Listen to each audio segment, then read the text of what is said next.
क्या आप भी इस तरह का ड्रेस बनाना चाहते हैं, वो भी बहुत ही कम फैब्रिक में और बहुत ही कम समय में? तो चलिए आज हम पुराने कपड़े से इस ड्रेस को रिक्रिएट करते हैं। हेलो फ्रेंड्स, दिस इज़ रश्मि। मैंने यहाँ पे इस ड्रेस को बनाने के लिए पुराने प्लाजो पैंट का यूज़ किया है। आप चाहे तो यहाँ पे कोई भी कपड़ा यूज़ कर सकते हैं या फिर आप नए कपड़े से भी आप इसे बना सकते हैं। उसके बाद मैंने इसे कट करके ले लिया है और मैंने यहाँ पे दोनों पैरों को कट करके इस तरह से रख लिया है।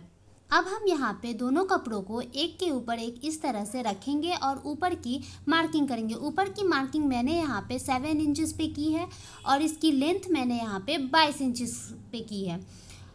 अब हम यहाँ पे क्रोच लाइन की मार्किंग करेंगे। क्रोच लाइन की मार्किंग के लिए मैंने यहाँ पे 8 इंचेस रखी है, आप अपने अकॉर्डिंग रख सकते हैं।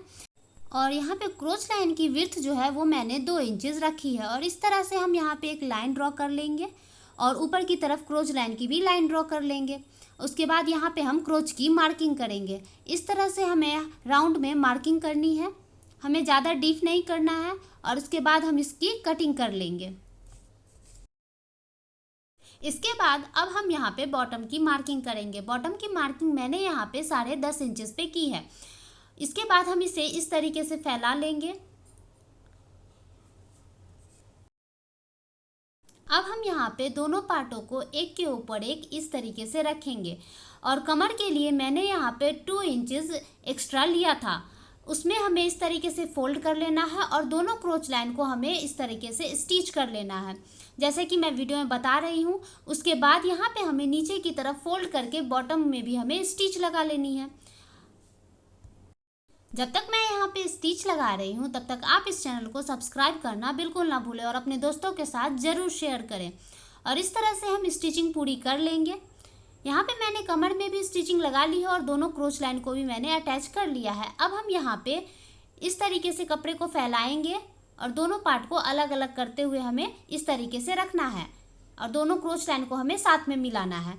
अब हम यहाँ पे बचे हुए पार्ट को हम स्टिच कर लेंगे। नीचे वाले दोनों पार्ट को हम इस तरह से स्टिच कर लेंगे और बॉटम में हमें इस तरीके से फोल्ड करके स्टिच लगानी है। और हाँ फ्रेंड्स, इस तरह की किड्स रिलेटेड मैंने और भी वीडियोस अपलोडेड कर रखी है, आप चाहे तो वहाँ से चेकआउट कर सकते हैं। और इस तरह से मैंने यहाँ पे इसकी स्टिचिंग पूरी कर ली है। अब हम यहाँ इसके कमर में डोरी इंसर्ट करेंगे। आप चाहें तो यहाँ पे रबड़ भी लगा सकते हैं, मैंने यहाँ पे डोरी लगाया है। और इस तरह से यहाँ पे डोरी भी इंसर्ट हो चुका है और ये हमारा प्लाजो पैंट बनके रेडी हो चुका है।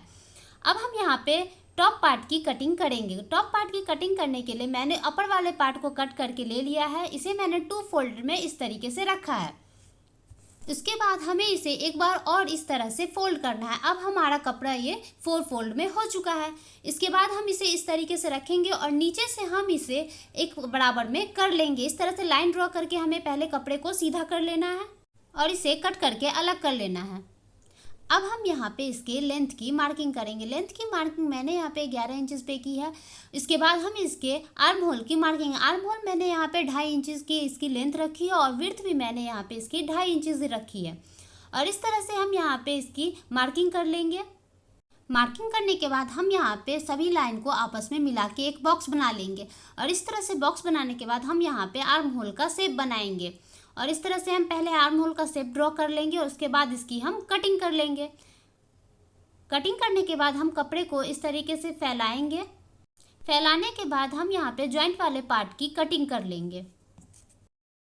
कट करने के साथ ही यहाँ पे हमारा फ्रंट पार्ट और बैक पार्ट की कटिंग पूरी हो चुकी है। अब हम इसकी स्टिचिंग करेंगे। स्टिचिंग करने के लिए पहले यहाँ पे हमें फ्रंट और बैक पार्ट के इस तरीके से अपर पार्ट में हमें चूनट डालते हुए स्टिच लगाना है। और हाँ फ्रेंड्स, जब तक मैं यहाँ पे स्टिच लगा रही हूँ ऐसे ही वीडियोज़ के लिए चैनल को सब्सक्राइब करना बिल्कुल ना भूलें। और ये हमारा बैक पार्ट और फ्रंट पार्ट बन के रेडी हो चुका है। अब हम इसमें पट्टी अटैच करेंगे। इस तरह से मैंने यहाँ पे 2 पट्टी को कट करके ले लिया है।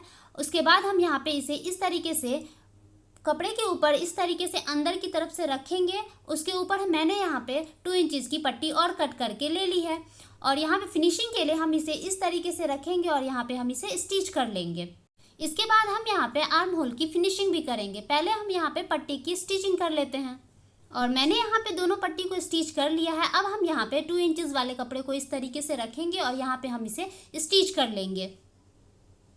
स्टिच करते वक्त हमें ध्यान रखना है कि हमारा पट्टी वाला कपड़ा बाहर ना हो। हमें इसी तरह फोल्ड करना है और अंदर की तरफ रखते हुए हमें यहाँ पे स्टिच लगा लेनी है। उसके बाद हम यहाँ पे इसे पलट लेंगे और दोनों पट्टी को ऊपर की तरफ रखेंगे और इस तरह से हम यहाँ पे एक फिनिशिंग की स्टिचिंग कर लेंगे। और ये हमारी फिनिशिंग के साथ पट्टी लग के रेडी हो चुकी है। अब हम यहाँ पे आर्म होल की स्टिचिंग करेंगे। आर्म होल की स्टिचिंग के लिए मैंने यहाँ पे 1.5 इंच की पूरे पट्टी कट करके ली है और उसे इस तरीके से लगाते हुए हमें स्टिच कर लेना है और आर्म होल की फिनिशिंग कर लेनी है। यहाँ पे मैंने आर्म होल की स्टिचिंग पूरी कर ली है। इस तरह से मैंने सभी बैक पार्ट वाले और फ्रंट पार्ट वाले आर्म होल की फिनिशिंग भी कर ली है। अब हम यहाँ पे पट्टी को इस तरीके से पलट लेंगे और एक फिनिशिंग की स्टिचिंग लगा लेंगे और इसी तरह हम बैक पार्ट को भी इसके साथ अटैच कर लेंगे। सेम प्रोसेस से हमें स्टिच करना है और स्टिच लगाने के साथ ही ये हमारी ड्रेस बनके रेडी हो गई है। तो कैसा लगा वीडियो कमेंट में ज़रूर बताएं। चैनल को सब्सक्राइब करें, अपने दोस्तों के साथ ज़रूर शेयर करें और हाँ, लाइक करना बिल्कुल ना भूलें। तो मिलती हूँ नेक्स्ट वीडियो में, तब तक के लिए थैंक यू।